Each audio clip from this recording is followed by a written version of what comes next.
형과 아버지를 속여서 장자의 축복을 가로챘고, 자, 이를 알게 된 이 에서가 동생 야곱을 죽이려고 계획을 세웠습니다. 자, 이것을 알게 된 이삭과 리브가는 아들 야곱을 외갓집인 밧단 아람으로 피신을 이제 시킵니다. 자, 지금 이 이삭이 이제 사는 곳이 부엘세바라고 하는 곳인데요. 밧단 아람까지는 북쪽으로 약 800km로 올라가야 되는 그 거리입니다. 그러니까 지금으로 이 야곱 시대가 언제입니까? 지금으로부터 약 4000년 전인데 그때 그 먼 거리를 찾아간다는 것은 목숨의 위협까지 아주 대단히 위험한 그런 일이었습니다. 자, 이때 이삭이 이제 야곱에게 당부를 하는데요. 자, 1절과 2절 읽어주십니다. 이삭이 야곱을 불러 그에게 축복하고 또 당부하이르되 너는 가나안 사람들 중에서 아내를 낳지 아니하고 일어나 밧단 아람으로 가서 내 어지고 부도의 집에 이르러 거기서 네 삼촌 라반의 딸 중에서 아내를 낳아라. 예, 이 밧단 아람은 참고적으로 지금의 터키 중남부 지역입니다. 자, 목숨을 이제 목숨을 구하기 위해서 그 피신을 가라라고 했는데 어느새 이제 야곱이 믿음의 딸과 결혼을 할 것으로 이들 가운데 대화의 주제가 바뀌었습니다. 자, 이제 이 이삭이 야곱을 통해서 보는 이 하나님의 나라의 시점이 무엇이었는가 하면 야곱의 후손들이 한 민족으로 역사 가운데 하나님의 살아계심을 증거할 제사장 나라 거룩한 백성이 될 것을 이삭이 이 하나님 나라의 시점으로 보았기 때문입니다. 그래서 야곱의 아내가 될 사람은 가나안의 우상 숭배가 젖은 그런 여자가 될 수가 없고 하나님의 사람을 만나야 됐었습니다. 또 이 족장 시대 때 이 근친 간의 이 결혼이 이 족장 시대 때는 있었는데, 자, 왜 그랬냐면 이 당시에는 만연했던 우상 숭배가 있어서 그때 오히려 이 신앙의 순수성을 지키는 방법으로 근친 간의 결혼이 있었고, 그러나 이제 모세 이후로 율법이 온 이후로는 근친 간의 결혼은 이렇게 결코 이룰 수 없는 그런 걸로 법이 이게 체계가 되었습니다. 자, 그래 이삭의 야곱에게 축복을 하는 기도의 내용입니다. 자, 3절입니다. 전능하신 하나님께 복을 주시어 내가 생육하고 번성하게 하여 내가 여러 모게 하시고. 자, 이삭이 아버지 아브라함으로부터 받았던 이 신앙의 유산을 물려받고요. 또 자신의 이제 평생 동안 하나님의 체험을 했는데 이 체험에 대한 하나님의 성업을 이삭이 뭐라고 하는가? 전능하신 하나님이라고 합니다. 엘 샤다이라고 합니다. 그러면 이 하나님께서 당신의 그 뜻하신 바를 결국 다 이루시는 이 전능하신 하나님의 성호를 누가 제일 먼저 불렀습니까? 앞서서 아브라함이 그것을 하나님으로부터 들었던 어떤 하나님의 성호였습니다. 아브라함의 나이 99세 때에 생식 능력이 죽은 상태에서 하나님께서 아브라함에게 먼저 나타나셨던 그 선포가 나는 전능의 하나님이다 라고 하셨었습니다.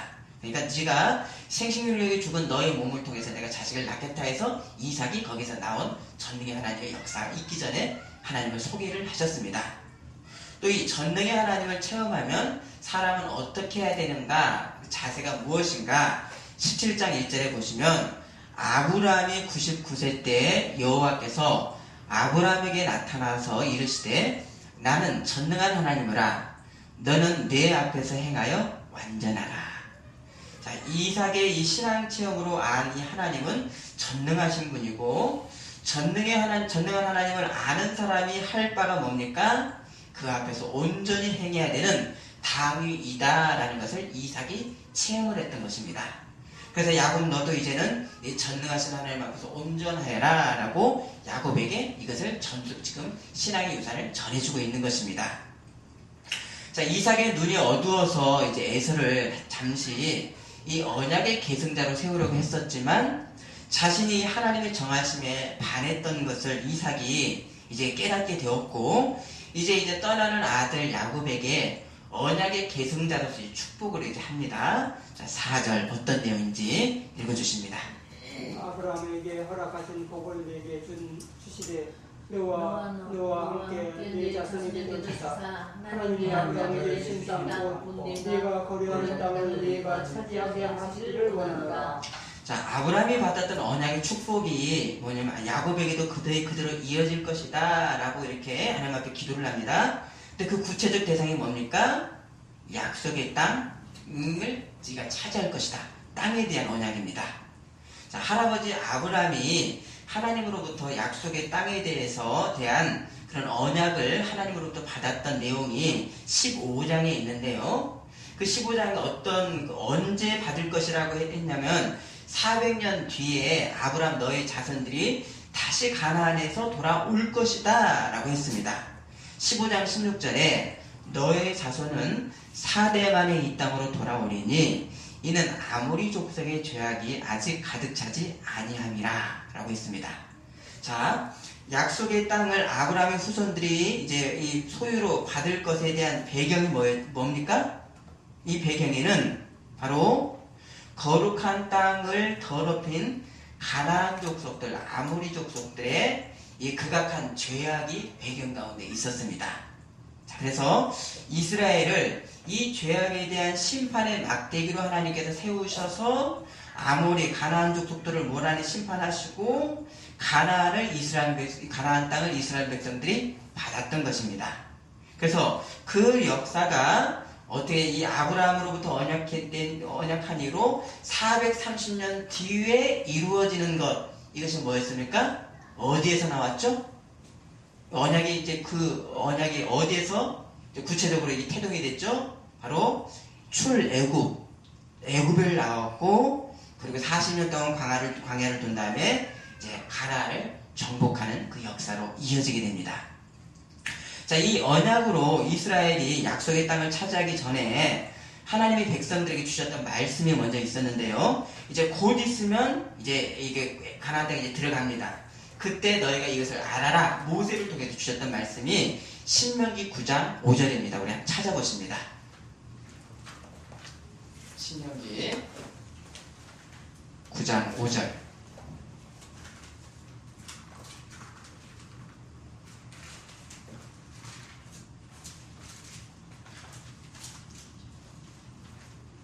모세가 이제 가나안에 들어갈 백성들에게 하나님의 말씀을 전하는 그런 내용입니다.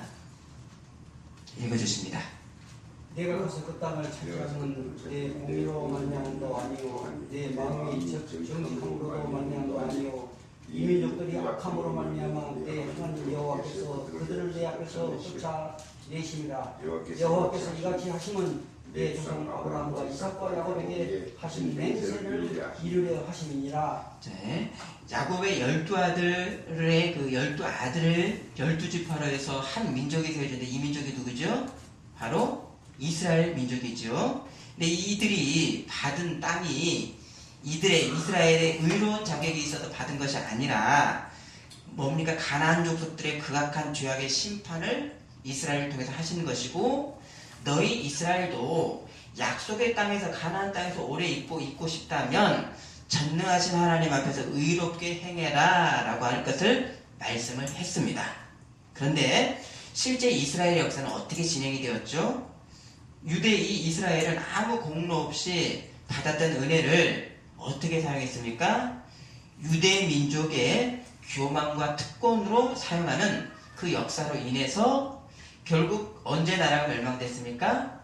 주전, 그러니까 BC 586년도에 남유다까지 완전히 멸망을 해서 가나안에서 쫓겨났습니다. 그래서 이스라엘 자손들이 세계 곳곳으로 흩어져 버렸습니다. 자, 이 하나님의 징계가 있은 다음에 70년 뒤에 바벨론 포로에서 돌아와서 에스라 제사장을 중심으로 운동이 하나 일어났습니다. 자, 우리가 하나님의 말씀에 순종을 안 해서 이 징계를 받았으니까 이제는 하나님의 말씀에 우리가 철저하게 순종을 하자라고 하는 하나님 말씀의 대각성이 그때 있었습니다. 자, 그때부터 생겨난 전통이 하시딤이라고 하는 전통인데요. 하시딤은 거룩한 자들이라는 하는 뜻입니다. 그래서 이 하시딤에서 한 분파가 하나 나왔는데 이 분파가 하나님의 말씀을 우리 각 시대 상황에 맞게 적용하자라고 하는 분파, 바로 바리새파가 나왔습니다.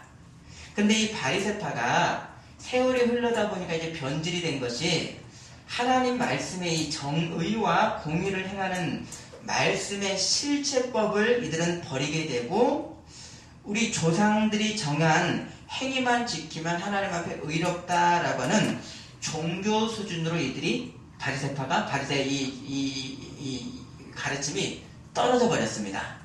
이것에 대해서 예수님께서 뭐라 그랬습니까? 너희들이 회칠한 무덤이다 라고 했던 사람들이 바리새인들, 종교인들이었습니다. 결국 이 하나님의 말씀이 육신이 되신 예수님으로 여신 이 영생의 길을 이 유대인들, 바리새인들, 이 유대인 전체를 이끈다고 하는 이 지도자 그룹인 바리새인들이 하나님의 말씀, 육으로 나타난 하나님의 말씀을 거부를 하고 사람이 만든 조상의 유전만을 더 우선했던 이스라엘은 결국 어떻게 되었습니까? 예수님 승천하시고 그로부터 약 한 40년 뒤 주후 70년에 로마군에 의해서 이 이스라엘 완전히 멸망당하고 가나안에서 이들이 쫓겨났습니다. 그리고 2000년 동안 나라가 없이 국토가 없이 지내다가 이스라엘이 영토를 회복한 것이 언제죠? 1948년도에 옛 땅에 나라를 겨우 회복을 했습니다. 그래서 지금도 이스라엘은 2000년 동안 이 나라를 그 땅에 살다가 빼앗긴 이 팔레스타인 사람들과 끊임없이 테러와 전쟁을 지금 하는 뉴스를 우리가 지금 듣고 있습니다. 자, 이 야곱의 후손들에 대한 이 약속의 땅에 대한 이 언약이 결국 430년 뒤에 출애굽 이후 역사에서 이루어져서 구약의 교회가 바로 이스라엘 백성들인데, 이 이스라엘은 아무런 공로가 없이 하나님의 은혜로만 사는 백성들이었습니다. 자, 그렇기 때문에 이들은 하나님의 영광, 우리가 공짜로 받은 하나님의 영광을 세계 가운데 드러내야 되는 사명자들이었었지만, 이스라엘은 어떻게 했죠? 그 은혜를 뭘로 사용했습니까? 은혜로 하는 것이 아니라 민족의 특권으로 변질을 시켰습니다. 그래서 하나님의 영광을 드러내는 거룩한 제사장 나라의 역할을 하지를 못했습니다.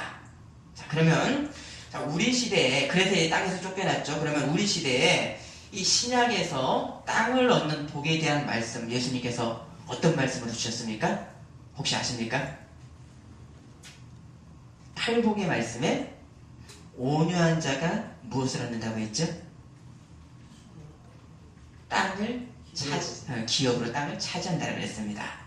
자, 그러면 온유한 자가 땅을 기업으로 받는다고 했는데, 자, 이 말씀은 원래는 시편 37편 11절에 온유한 자가 땅을 차지하며 라는 말씀을 예수님이 인용을 하셨습니다. 그러면 원래 이 히브리어에서 온유라고는 아나우인데, 이 뜻은 비천한, 가난한 뜻이 바로 온유함입니다. 그러면 온유함의 원형, 본질이 어디 있는가 하면 바로 성자 하나님이신 예수님이 하나님의 말씀을 따라서 하늘 모든 영광을 버리시고 사람으로 이 땅에 내려오신 자기 비움이 바로 온유함의 결정입니다. 자, 말씀을 찾습니다. 빌립보서 2장 6절에서 10절입니다.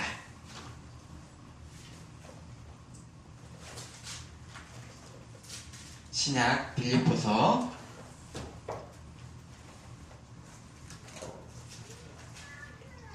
2장 6절에서 10절입니다.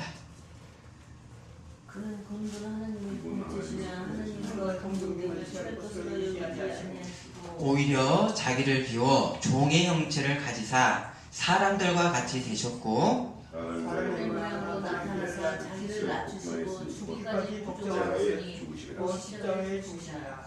이러므로 하나님이 그를 지극히 높여 모든 이름 위에 뛰어난 이름을 주사.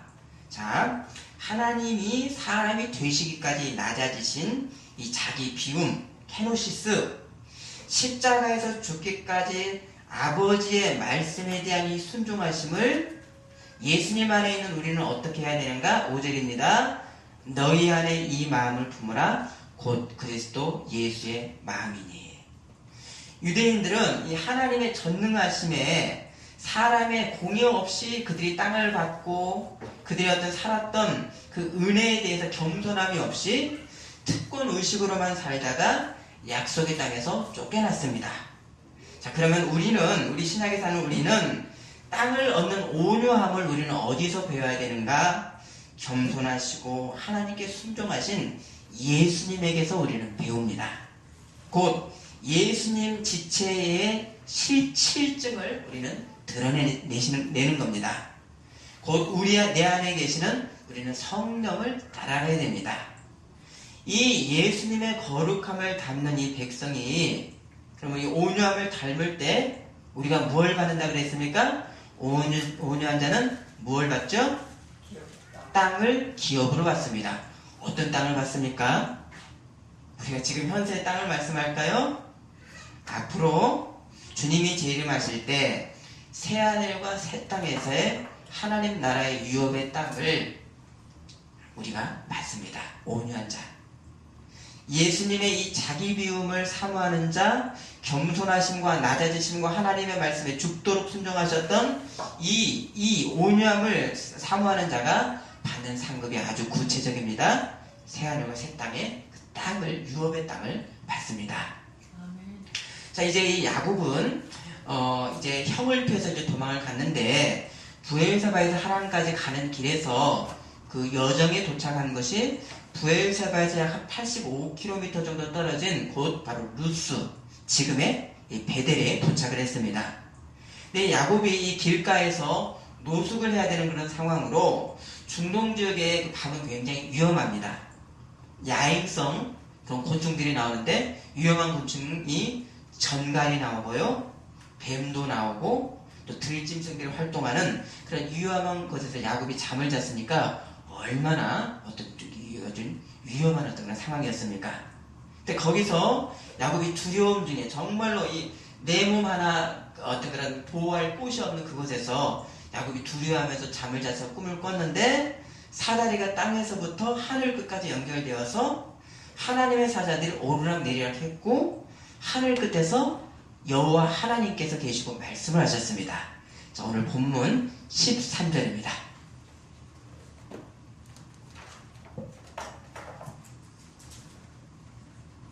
읽어주십니다. 또 여호와께서 그에게 소리하시되 나는 여호와니 너희 주 아브라함의 하나님이요 이삭의 하나님이요 너희를 너희들 땅에 넣어 내 자손에게 주리라. 자, 여러분 아직까지 아브라함, 이삭, 야곱 이 믿음의 족장들의 시대는 계시의 어떤 여명의 시대였습니다. 그러니까 계시의 새벽의 시대였었습니다. 자, 그래서 하나님의 계시, 하나님 당신을 알려주시는 이 계시의 통로로서 환상과 꿈이 사용되는 그런 시대였었습니다.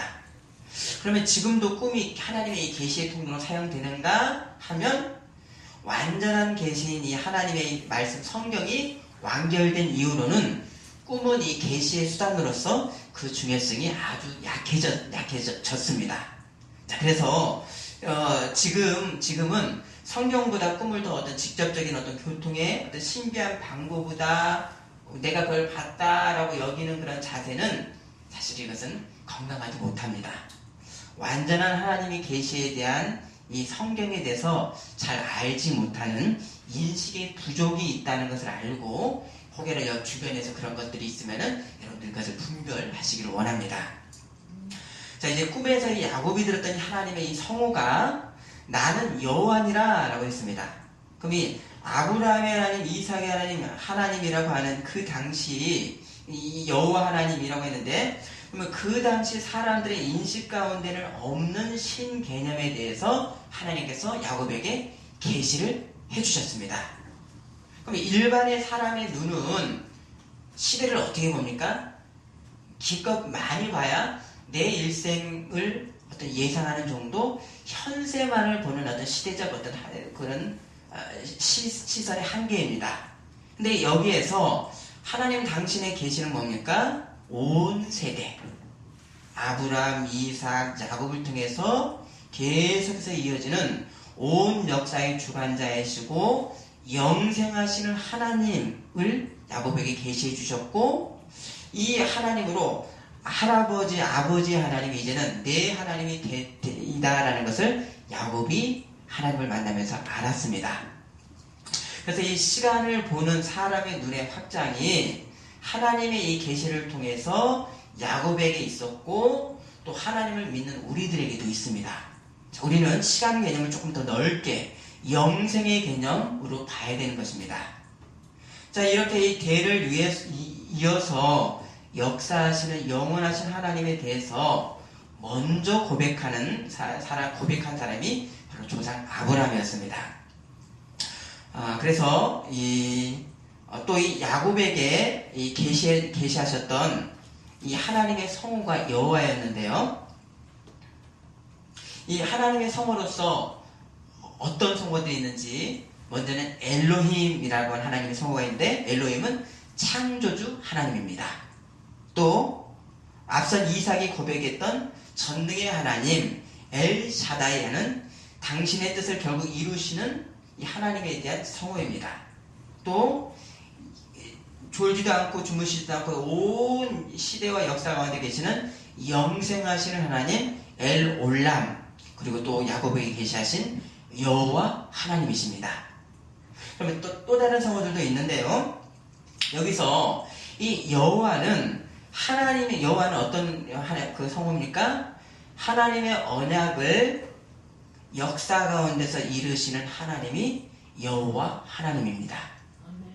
하나님의 언약은 소망과 믿음으로 하나님 언약을 바라보는 그 사람에게는 결국 시간이 지나고 결국에는 언약의 결과가 드러나게 되는 것, 이것이 하나님의 그런 약속을 이루시는 여호와 하나님이십니다.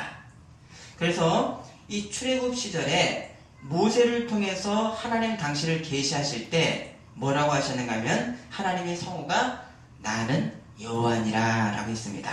한번 찾아보실까요? 출애굽기 6장 3절 보십니다.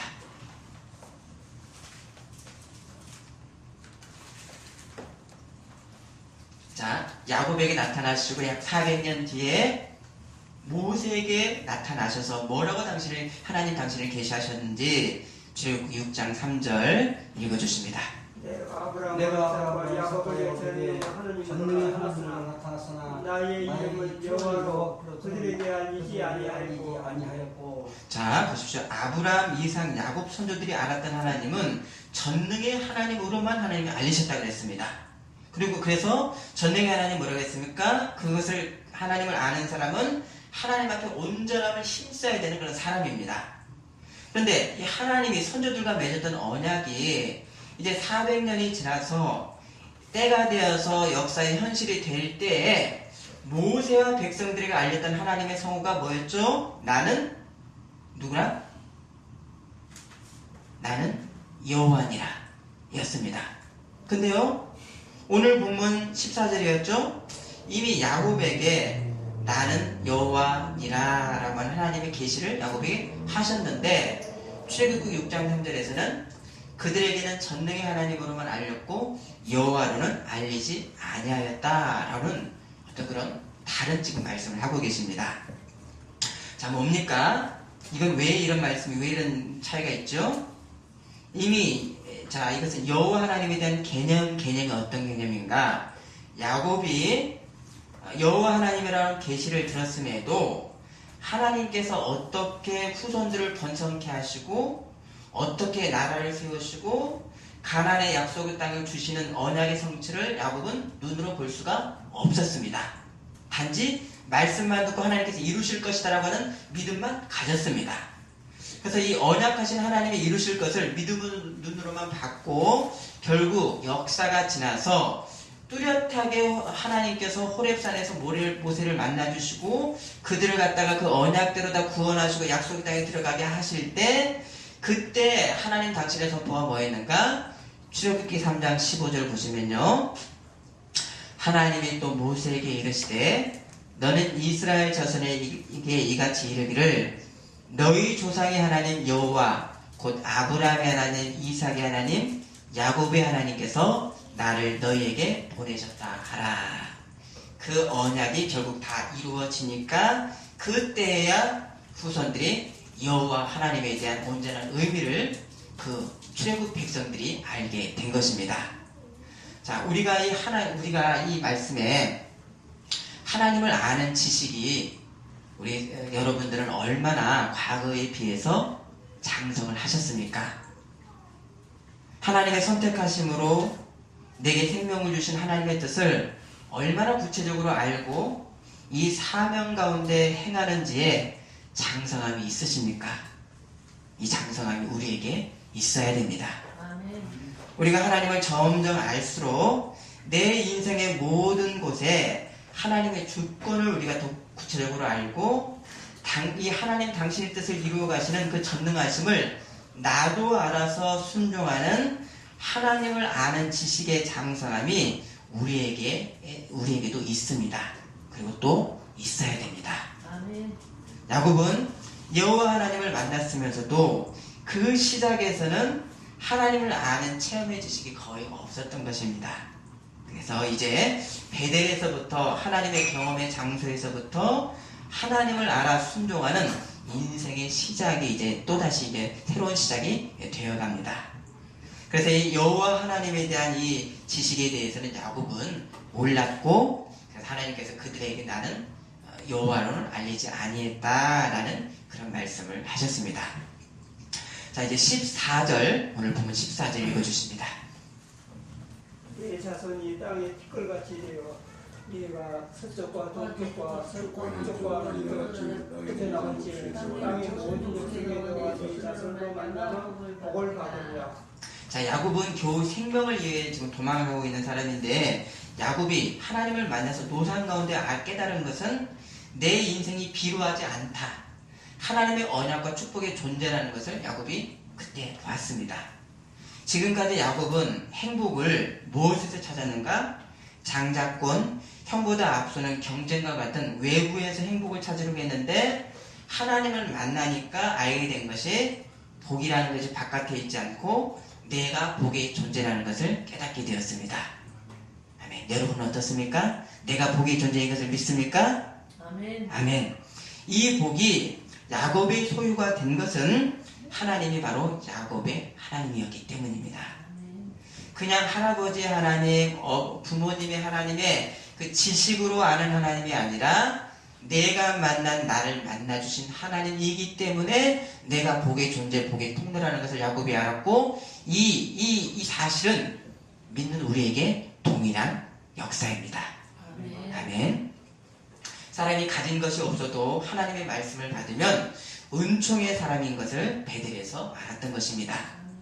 자, 그러나 이 복의 또 다른 타면으로는 로마서 8장 28절에 하나님을 사랑하는 자, 곧 그의 뜻대로 부르심을 입은 자들에게는 모든 것이 합력하여 선을 이루느니라.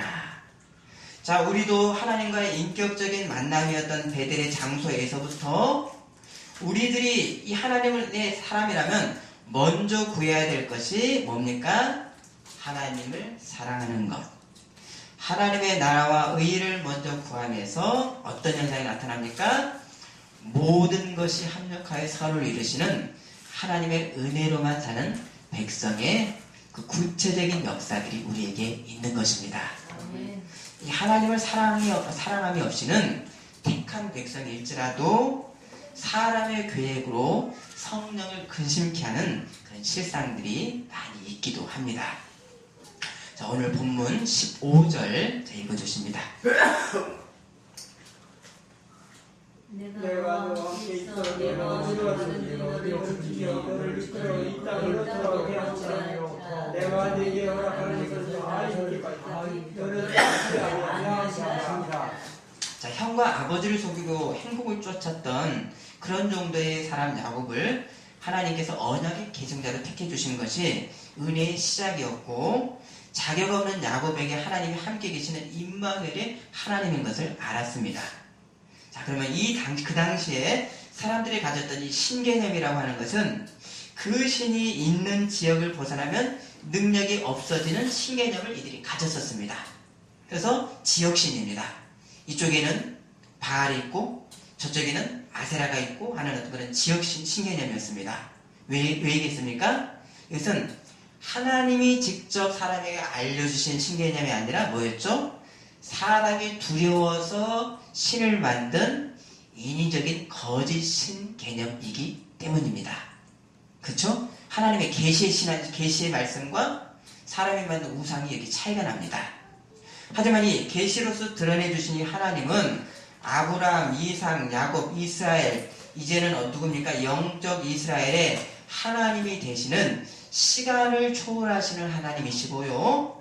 또 가나안에만 교회에만 계시는 하나님이 아니라 모든 곳에 계시는 하나님의 계시를 야곱이 거기에서 받은 것입니다. 그래서 이 하늘의 지식이 야곱에게 그때 열렸습니다. 자, 이 야곱과 함께 하시는 하나님, 또 내 안에 이 내주하시는 성령으로 함께 하시는 하나님은 바로 하나님은 초월하시는 하나님이시면서요, 초월하시는 하나님이시면서 또한 역사 속에서 내재하시는 하나님입니다. 이 뭡니까? 내 인생, 우리의 인생의 모든 곳에서 함께 하시는 하나님이십니다. 아멘. 아멘. 그래서 우리의 기도의 제목과 그 모든 것 하나님 앞에 상의하고 올려드리는 것, 여러분 큰 것만 혹시 하나님 앞에 기도하십니까? 작은 것은 내가 하면 되지? 구체적으로 하나님 앞에 고하시고 인격적인 하나님을 여러분들을 더 깊게 만나시길 원합니다. 아멘. 야곱이 할아버지, 아버지를 이어서 받은 이 후손의 번성과 이제 땅의 약속과 이 세상의 복의 통로가 될 이 언약은 야곱의 인생이 구약의 이스라엘과 이제는 지금의 영적 이스라엘인 성도들의 대표가 야곱입니다. 그래서 이 야곱의 인생 행로를 보면서 우리들의 각자의 모습을 거기에 야곱의 인생 가운데 비춰서 비교할 수 있습니다. 투사할 수 있습니다. 그러면 야곱에게 주셨던 이 언약은 어디서부터 이제 시작을 했는가 하면 하나님의 언약이 아브라함, 이삭, 야곱, 이스라엘, 영적 이스라엘 이렇게 쭉 왔는데 어디서부터 시작을 했는가 하면 아담과 하와가 범죄 이후에 사단에게 내렸던 그 심판의 말씀에서부터 언약이 거기 시작이 됩니다. 한번 찾아볼까요? 창세기 3장 15절입니다.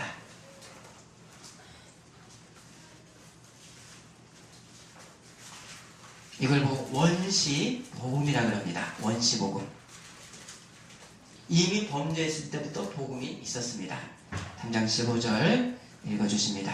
내가 너와 원수가 되게 하고 네 후손도 여자 후손과 원수가 되고 여자의 후손은 내 몸을 상할 것이요 너는 그 발꿈치를 상하게 할 것이라 하시고. 자, 사단에 대한 어떤 그 심판에 대한 말씀이죠. 원래 아담은 하나님 그 선악과를 먹지 말라라고 한 하나님의 말씀에 순종함으로 그 순종한다는 뭡니까? 행위를 통해서 영광의 몸이 되도록 하나님께서 그렇게 모든 것들을 다 지어놓으셨습니다. 그렇지만 아담은 행위 언약에 실패를 했습니다. 그래서 사람으로는 이제 도저히 그 영원한 그 영광의 몸이 이룰 수 없는 것을 알고 그런 사람은 죽을 수뿐이 없는 그런 무능에서 하나님 당신께서 친히 구원의 주체가 되어주시겠다고 하는 말씀이 이미 사단의 심판의 말씀 가운데 이미 있습니다.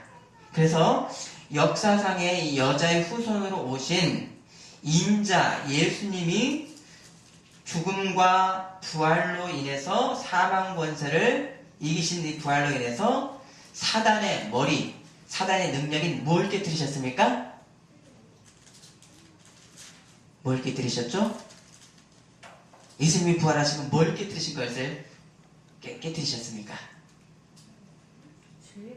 죄의 싹신 열매인 사망 권세를 부수뜨리셨습니다.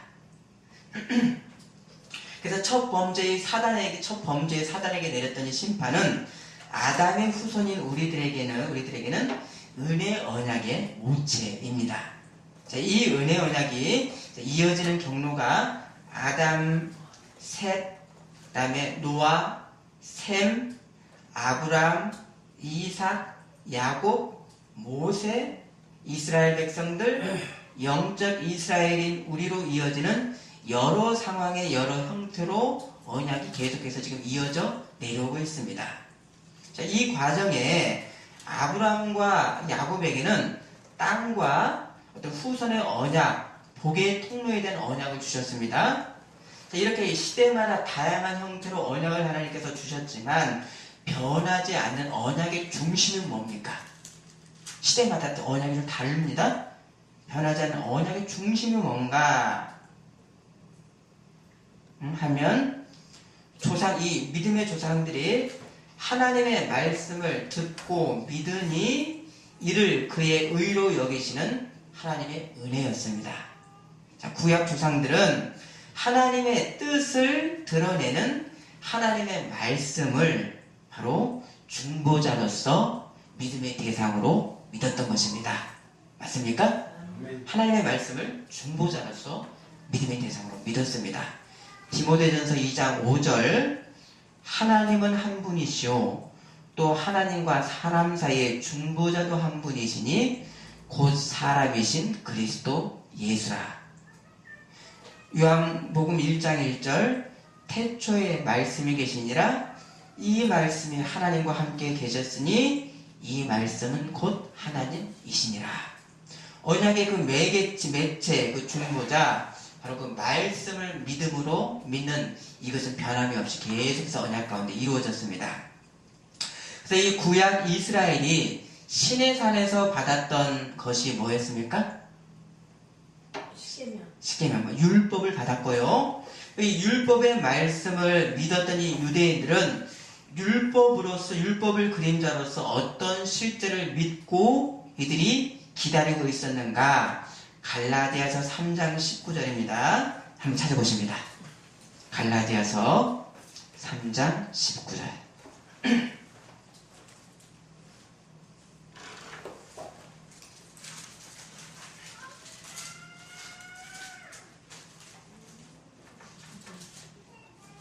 그런즉 율법은 무엇이냐? 범법함으로 더하여 주는 것이라. 천사들을 더하여 한 중보자의 손으로 베푸신 것인데 약속하신 자손이 오시기까지 있을 것이라. 율법은 무엇이냐? 범법함으로 더해진 것이라. 천사들을 통하여 한 중보자의 손으로 베푸신 것인데 약속하신 자손이 오시기까지 있을 것이라. 근데 약속하신 자손이 어디에서 말씀하셨죠? 사단에게 여자의 후손이 너의 머리를 상하게 하실 것이다. 약속하신 자손이 오시기까지 율법이 있을 것이다. 라고 했습니다. 맞죠? 그래서 원시 복음에서 결국 언약까지 예수님으로 인한 언약의 성취까지 다 이렇게 이루어졌습니다. 그래서 이 은혜 시대, 지금 이 은혜 시대는 율법의 모든 것이 예수님 안에서 이루어져서 예수님 안에 있는 사람은 율법 아래에 있지를 않습니다. 율법 아래에 있다고 하는 뜻은 뭡니까? 내가 율법과 어떤 행위로서 온전하지 이루지 못하고 우리는 삽니다. 그러나 그것을 이루지 못했기 때문에 심판을 받아야 되지만 율법 아래에 있지 않기 때문에 은혜 아래에 있기 때문에 심판의 기준 아래에 우리는 있지를 않는 것입니다. 자, 이런 이 신구약의 은혜 계약의 이 뚜렷한 실상으로 가는 과정 가운데 야곱이 베델에서 하나님의 은혜 언약을 받았던 것입니다. 하지만 이 은혜 언약의 실체이신 예수님을 알고 믿는 우리에게 아직도 이 은혜 언약이 여러분 다 이루어졌습니까? 아직도 이루어지고 있습니까? 이루어지고 있습니다. 예, 맞습니다. 언제 이루어지는가? 예수님께서 다시 오시는 재림과 바로 최종 마지막 이 최후의 심판이 점진적으로 지금 이루어지고 있는 지금은 어떤 시대인가? 바로 종말을 향해 가는 말세 시대입니다. 그래서 이 믿음의 성도인 우리가 아는 이 언약의 사실에 대해서 고린도전서 4장 1절에는 우리가 그리스도의 일꾼이고 하나님의 비밀을 맡은 자라고 했습니다. 사명자는 하나님께서 그 언약을 이루실 것에 대한 비밀을 맡은 자로 사명을 감당하고 있습니다. 아멘. 마지막 종말 때 또 어떤 일이 있을 것인가? 계시록 10장 10절에는 일곱째 천사가 소리내는 날 그의 나팔을 불려고 할 때에 하나님이 그의 종 선지자들에게 전하신 복음과 같이 하나님의 그 비밀이 이루어지리라. 아직 이 하나님의 언약이 다 이루어지지 않는 비밀이 있는데 그 비밀에 대한 그 사명을 지금 우리가 지금 사명자로서 행하고 있는 것입니다. 아멘. 그래서 우리는 사명에 대해서 충실한 존재적 당위 가운데 있습니다. 말세 시대를 사는 우리는 구원을 받은 것만이 아니라 하나님의 비밀을 맡은 사명자입니다. 악한 세상의 지배자인 이 사단의 권세와 우리가 이 싸우면서 하나님께서 결국 이루실 이 비밀은 맡은 자의 비밀을 맡은 자의 사명을 수행하고 있습니다. 그래서 이 말세 시대의 우리의 하나님의 백성들은 어떤 사람이라고 그랬습니까? 천국은 이와 같으니 오실 신랑을 기다리는 열 처녀와 같다 그랬습니다. 5 처녀는 미르나에서 기름을 준비하지 않고 있었고 5 처녀는 지혜로워서 기름을 준비하여 천국의 신랑 그 혼인잔치에 들어간다고 하셨습니다. 에베소서 6장 12절. 그래서 우리는 어떤 사람입니까? 바로 교회는 하나님의 교회와 몸된 성전의 사람은 바로 세상과 전투하는 교회라고 했습니다. 에베소서 6장 12절. 우리의 씨름은 혈과 육을 상대하는 것이 아니요 통치자들과 권세들과 이 어둠의 세상 주관자들과 하늘에 있는 악의 영들을 상대함이라. 세상의 이 논리, 세상의 사단의 악한 논리 가운데 우리는 전투하면서 하나님의 나라를 확장해야 되는 사명자들입니다. 우리가 이 예수님의 선한 싸움을 하고 있기에 악하고 교묘한 세상의 것들을 바로 분별할 줄 알고 또한 그것들을 몸을 좀 복종할 줄 알고 하나님 나라 영광의 이 분자로서의 그 증거, 실증들을 드러내는 것에 힘을 쓰는 우리가 되시기를 소원합니다. 아멘. 아멘. 기도하시겠습니다.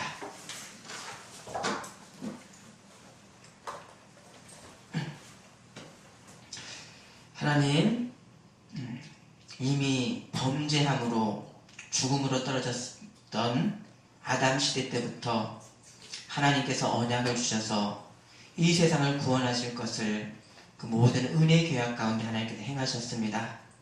하나님, 우리가 이 은혜 계약으로 구원을 받았고 말세 시대를 지금 우리는 살고 있습니다. 말세 시대에 구원받은 것으로 끝나는 것이 아니라 이 악한 세상 가운데 하나님의 나라를 확장하고 전투하고 싸우는 그런 교회로서 우리가 세움받았으니 하나님의 나라의 사명을 잘 감당하는 그리스도의 비밀을 맡은 자의 사명을 감당하는 우리가 될 수 있도록 인도하여 주옵소서. 내 안에는 욕심부터 탐욕부터 자기군이 있게 하시고 세상의 어리석은 정신이 내 안에 들어오지 않고 하나님의 말씀을 기쁨으로 쫓는 우리가 될 수 있도록 인도하여 주옵소서. 예수님 이름으로 기도드립니다. 아멘. 아멘.